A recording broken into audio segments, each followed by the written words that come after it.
I don't know if you heard, but comic book artist Ethan Van Sciver made a comic called Cyberfrog Blood Honey.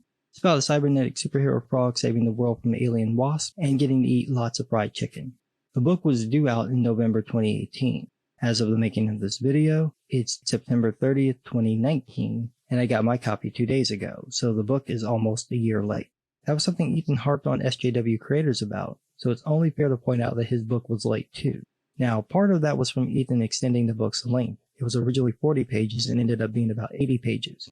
Based on Ethan's live streams of him working on the pages, it looks like he could get about a page done every 2 days. If my math is right, that makes it at least about 160 days or a little over 6 months to draw the whole thing. That doesn't include any time he took off, any time he was on YouTube, or the time used to write the story. But still, you can't critique other people for being late and then be late yourself.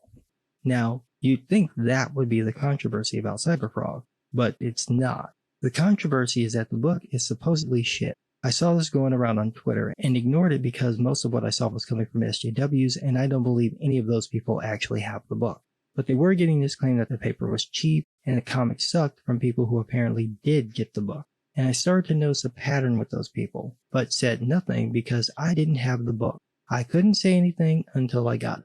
But I could say that people saying that they were going to file false reports to government agencies about Ethan supposedly stealing money from the campaigns was bullshit. So I tweeted that, saying that people making these claims probably didn't have the book. Now, a normal person would read that and go about their day, but this is Twitter, and it's foolish to expect normal behavior. In come the people I mentioned before, who then decided to tell me that Cyberfrog Blood Honey is shit, and that I'm just supposed to agree with that because they said so. Yeah, that's not how this works. No one gets to tell me what opinion to have. I will decide my opinion about the book when I get the book. A normal person would read that and understand the plain English and drop it, but they didn't. For 2 days, these people who call themselves Comicsgate argued with me over why I'm wrong for not thinking what they told me to think, accusing me of being a shill for Ethan, even though I only made one tweet at this point and didn't have the book, and then started moving the goalposts when I repeated that I will make up my own mind, not them. Unbeknownst to them, but knownst to me, is that I know the people complaining about Cyberfrog Blood Honey have a personal grudge against Ethan. I don't get involved in the Twitter drama, but I do see it.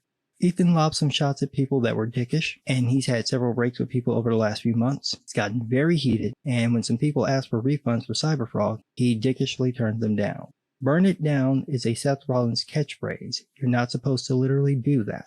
So these people were pissed for good reason. However, there's a rule when it comes to doing reviews. Be objective. If you have a grudge against a person that will affect your ability to judge their product fairly, don't do a review. Don't comment at all, because if you do, then you'll probably misrepresent what the product actually is, and that's called a lie. And the thing is, it doesn't hurt Ethan when you do it. It hurts you. It hurts your credibility because we can see that you're not going to be objective if you have a gripe against someone, and that plays into SJW's hands. First of all, they're going to take your negative tweets and share them. They're going to use your comments to discredit anyone they associate with Comicsgate. Then those people's sycophants are going to repeat that lie, and that was what I was seeing. Not you lying about the book, but them repeating your lies. Secondly, and listen carefully, you're doing exactly what they accused you of doing. They said that their critics give their books bad reviews because the critics don't like the SJW creators. So when you do this to Ethan, they now have ammo to question every critique you've ever made, because if you're doing it to him, you probably did it to them. And worse, you turn yourselves into the very thing you don't like, SJWs. You resort to the same mob mentality, declaring this person canceled, and then demanding everyone just go along with that. And look, I get it. It's Twitter. It's the Mos Eisley of the internet. But I'm strong with the Force, and I carry a lightsaber. You go to put your hand on me, I'm taking that hand. If I'll do that to SJWs, what makes you think I won't do it to you? I'm not letting them tell me what to do. I'm not going to let you do it either.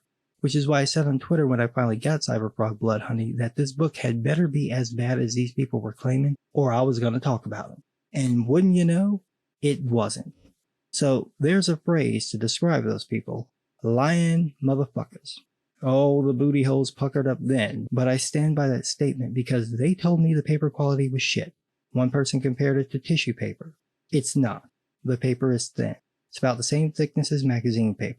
To be specific, it's about the same as the paper from Imagine FX, a high-end art magazine. For some reason, people think thin means cheap.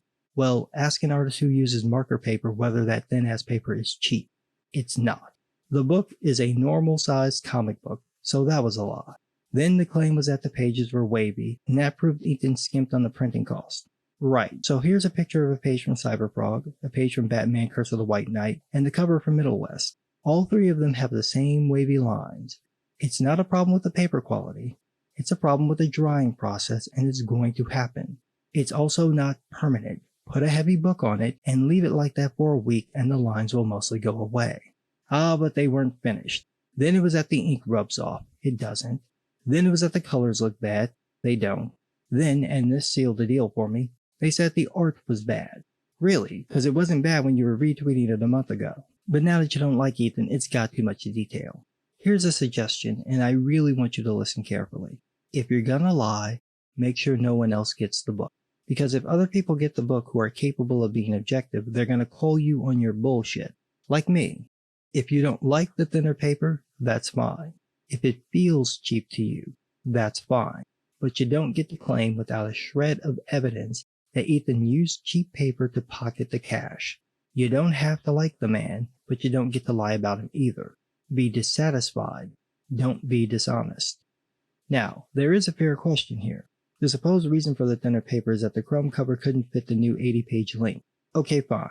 But why were the non-chrome covers printed the same way? Why don't they have regular comic book paper stock? See what I did there? I'm asking the same question, but I'm not lying about the man.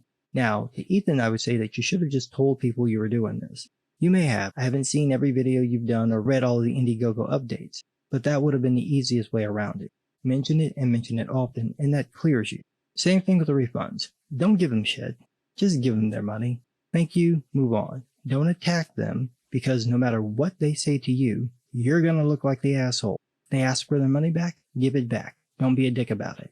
But for the people lying about the quality of the book, you've ruined your own credibility and probably Comicsgate. You don't like what you got? That's fine.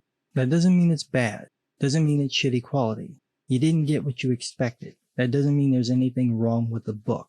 And the irony is that this is exactly what SJW said about Jawbreakers. Paper quality, print quality, binding, the art, down the line, same argument. So thanks for proving that you either die a hero or live long enough to see yourself become the villain. As for the book, I liked it. Didn't love it, but enjoyed it. Cyberfrog Blood Honey looks awesome. Kyle Ritter's colors are phenomenal. I did notice that the highlights weren't as pronounced as they are in the digital files I've seen. That seems to be a printing issue, and I don't know if it's related to the paper stock itself or just how much color is on the page. It doesn't ruin the colors at all, but you are missing some of the brightness of the glow effects. It's a cool palette though. Literally, it's all cool colors like blues and desaturated greens. It gives a definite feel to the book. Actually, I kept thinking about the Crow movie. That had a different color tone to it, but it just reminded me of that. A testament to Kyle's talent, though, is that Salamandroid is blue and most of the backgrounds are blue, but he never gets lost in the colors. Fantastic color work. And you've got to give him credit for having to color all that detail. On some of the pages, he's really digging into the details and making them pop. As for the art, this is some of Ethan's best work. I would put this up against any of the Green Lantern stuff he did. Just incredible amounts of detail. I mean, he drew all the detail on Clinton's rug.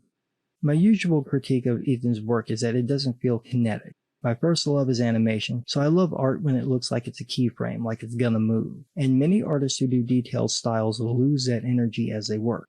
Alan Lee, one of the great Tolkien artists, talked about this in his Lord of the Rings sketchbook. His sketches have a lot of gesture, but as he paints, he makes corrections, and his figures become stiff. It looks like they're posed for a camera, not caught in the action. Ethan's work can sometimes look like that, but for the most part in Cyberfrog Blood Honey it doesn't. And I think that's because Cyberfrog is like a walking rubber band. The character begs for a dynamic pose, and Ethan delivers. Overall, the art is just gorgeous. There's so much detailing that you can just get lost looking at all the little things he drew. And I think the colors help this look even better because you've got this color separation. In just black and white, I think some of the pages might be overwhelming. But this is where some screen tones or gray tones would just pop some of those elements apart. And then it sings. Anyone who tells you the art in this book sucks should take their eyes out and give them to Stevie Wonder because they're obviously not using them. As for the story, it's okay. It's broken into 3 parts. The first part is an info dump, pretty much all exposition, and I can see why people would be annoyed because it's a lot of information. But this is also the reason I wanted to reserve judgment until I got the book, because there's a reason for the info dump. You need to know this information, and there's no other way to get it to you. Instead of rebooting the series, Ethan kind of picks up where he left off with the original, so the info dump is there to catch people up who didn't read that series. It's not bad, it works well, it's just long, like 16 pages long. I think some of this could have been spread out over the larger story as Cyberfrog encountered these elements in that story. These types of things need no more than 5 pages or they basically become the story, and then it's jarring to follow the character afterward, and that's what happened to me. I got caught up in Cyberfrog's mother narrating the backstory, and when it finally shifted to part 2, it kinda threw me off. If you want a good example of doing a longer version of this, look at the beginning of Fellowship of the Ring. One weird thing about part 1 was the quotation marks in the captions. Because the caption box looks the same as the dialogue balloon, it was tricky to tell which was which, and it made me think the quotations were a mistake. A different color would have helped clear that up. I also don't think you need the quotations. I get that the character is basically talking to herself, but we get that from the context. I think the quotation marks make you expect to see her talking to someone, which doesn't happen for a while, and we never see her specifically narrating this story to anybody. So part 1 basically recaps Cyberfrog's history, how he met Heather, the one human who seems to like him, and what he's been up to. Part 2 brings us into the current story, which is set in 1998 around the time of the Clinton impeachment. These alien wasps finally attack, murder some hikers, and Cyberfrog's mother is taken down. Cyberfrog and his brother Salamandroid go to fight Rumblebee and the Pollinate, who I think aren't associated with the alien wasp, and in the middle of this fight, the alien and wasp attack. I thought this worked. It definitely felt like something from the 90s, pacing, character-wise. Actually, I kept thinking of Comic Zone, the old Genesis game. The fight scenes are great. Watching Salamandroid cut down the Pollinate and then change the number after each one he kills, Pollinate, 7, 6, 5, 4, love that part. It does still feel like I'm out of the loop though, like this is an ongoing series and I just jumped into the middle of the story arc. There's not enough narrative context of exactly what's going on with Cyberfrog, Heather, and Salamandroid.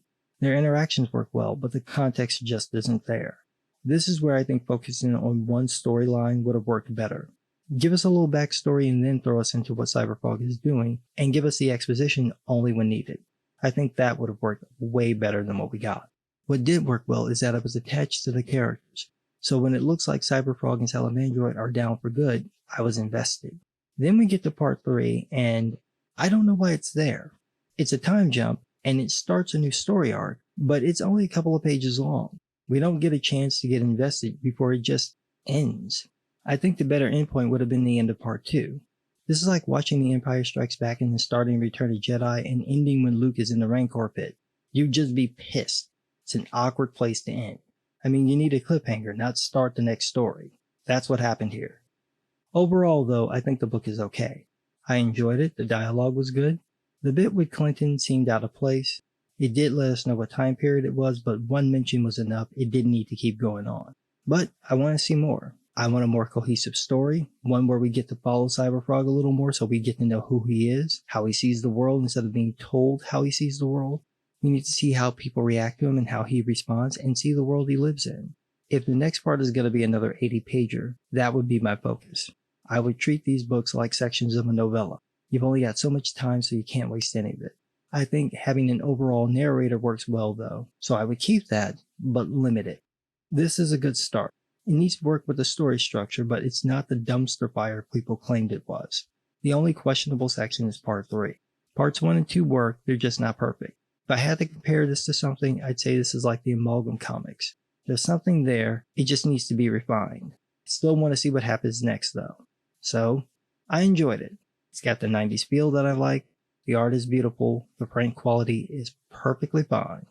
I'm not sure if Ethan is still letting people order the book on demand, but you can always check with him on Twitter or his YouTube channel to see if he's going to make more copies available. It will set you back $25 though, so you be the judge. If you got it, let me know your thoughts about it in the comments below. And if any of the people who got caught lying want to drop by, just remember, I still got the lightsaber and the high ground.